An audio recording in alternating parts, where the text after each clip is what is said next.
खबर के बाद न्यूज पंच में आपका एक बार फिर से स्वागत है और आइए अब रुक कर लेते हैं हमारी अगली खबर का। ये खबर है नेपाल से। जी हां, नेपाल में नई सरकार गठन के बाद से ही सियासी हलचल और भी तेज हो चली है। प्रधानमंत्री बालेन के नेतृत्व में बनी सरकार ने शपथ लेने के मात्र 24 घंटे के भीतर ही बड़ा और सख्त फैसला लिया और इसका परिणाम ये हुआ कि पूर्व प्रधानमंत्री केपी शर्मा ओली को गिरफ्तार कर लिया गया। ये कार्रवाई हुई है जेन ज़ी प्रदर्शन के दौरान छात्रों की मौत के मामले को लेकर। दरअसल बालेन शाह की अध्यक्षता में हुई पहली कैबिनेट बैठक में ही जांच आयोग की रिपोर्ट को लागू करने का फैसला ले लिया गया और इसी के आधार पर बालेन शाह ने कर लिया गिरफ्तार। जी हां, जानेंगे इस पूरी खबर को लेकर के ताजा अपडेट अपने संवाददाता से, लेकिन इससे पहले एक नजर बालेन शाह के एक्शन पर। जी हां, किस तरह से बालेन शाह का एक्शन नजर आ रहा है। नेपाल के पूर्व पीएम ओली को गिरफ्तार कर लिया गया है। सत्ता संभालते ही एक्शन में है बालेन शाह और आज सुबह की बात करें तो गुड्डू भक्तपुर से गिरफ्तारी हुई है और पूर्व गृह मंत्री रमेश लेखक को भी गिरफ्तार कर लिया गया है। जी हां, 2 गिरफ्तारियां हुई हैं नेपाल में। आज सुबह की ये बड़ी खबर सामने आई, जहां पर बालेन शाह ने निभाया था जेन ज़ी से किया गया वादा। तो सितंबर 2025 की बात कर लेते हैं। यहाँ पर जेन ज़ी का एक बड़ा आंदोलन हुआ था और जांच रिपोर्ट के आधार पर ये अब कार्रवाई हुई है। सितंबर 2025 की वो तारीख जब हमने देखा था कि नेपाल में किस तरह से जेन ज़ी का एक विद्रोह हुआ था, विद्रोह पनप रहा था और वहीं सत्ता बदलने की सुगबुगाहट भी तेज हुई थी। उसके बाद हाल ही में चुनाव संपन्न हुए।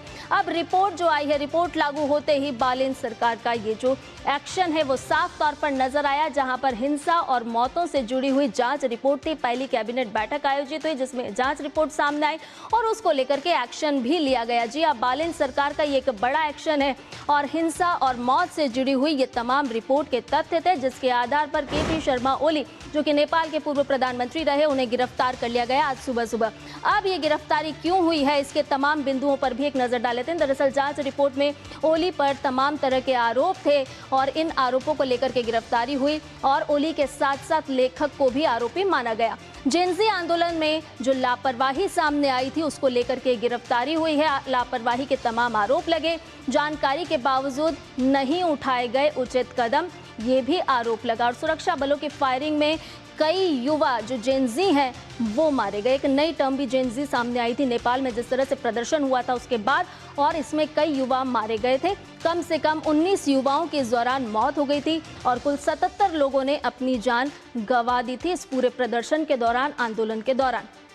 और इतना ही नहीं, सरकारी और निजी संपत्तियों को भी बड़े तौर पर नुकसान पहुंचा था। संसद, सुप्रीम कोर्ट, सिंहदरबार में भी आगजनी की घटनाएं देखने को मिली थी। किस तरह से धू धू कर जल रहा था नेपाल और क्रिमिनल लापरवाही के आरोप की भी सिफारिश इस रिपोर्ट में की गई और इसके साथ साथ ये देखने को मिला कि आखिर में केपी शर्मा ओली को गिरफ्तार कर लिया गया।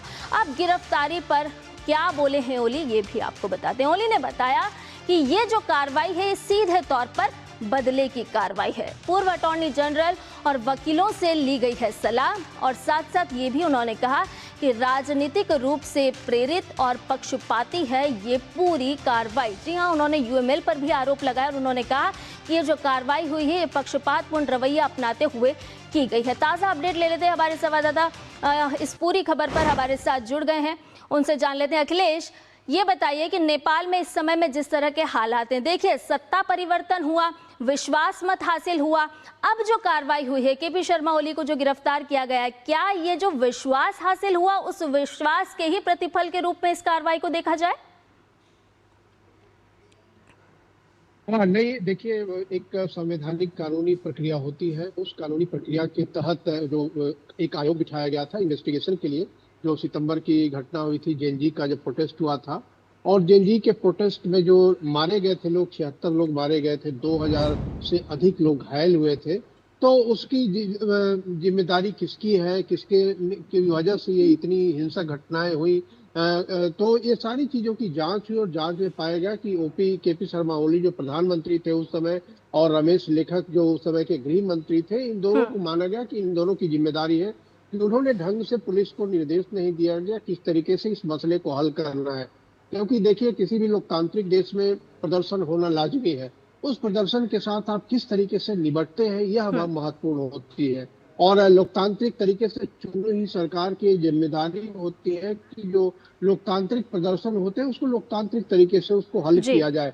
और हल उसमें प्रदर्शन होने के जो कारण थे, ऐसा नहीं था कि एक दिन में ये सारी चीजें हो गई। ओली को भी पता था कि नेपाल में जो लोगों के मन में गुस्सा पनप रहा है। केपी शर्मा ओली को जब नेपाल में कम्युनिस्टों की शासन बनी तो केपी शर्मा ओली तो 3 बार प्रधानमंत्री रहे, तो उन्हें सारी चीजों की जानकारी है। और इस जानकारी के बावजूद उन्होंने उनको उन सारी चीजों को दूर करने का कोई उपाय नहीं खोजा और इसकी वजह से प्रदर्शन हुई। तो निश्चित तौर पे एक कानूनी प्रक्रिया के तहत तो आयोग बिठाया गया था। एक अंतरिम प्रधानमंत्री बने थे, जी। उनके नेतृत्व में बैठाया गया था। और उसकी जब रिपोर्ट आई थी उसमें इन दोनों को माना गया था जिम्मेदार। तो इसी के तहत उनकी गिरफ्तारी हुई है। लेकिन साथ में एक बात यह है कि केपी शर्मा ओली का चूंकि किडनी ट्रांसप्लांट हुआ है, तो इसलिए उनको गिरफ्तारी के बाद थाने से ही बिल्कुल तुरंत अखिलेश, भेज दिया हालांकि गया केपी शर्मा हॉस्पिटल। ओली की तरफ से भी ये कहा जा रहा है कि बदले की भावना रख करके गिरफ्तारी की गई है। बहुत बहुत शुक्रिया अखिलेश, तमाम जानकारी हमसे साझा करने के लिए। देखना होगा कि आगे अब नेपाल की सियासत किस ओर मुड़ती है। बहुत बहुत शुक्रिया आपका जानकारी देने के लिए। और न्यूज़ पंच में फिलहाल के लिए इतना ही, हमें दीजिए इजाजत, नमस्कार।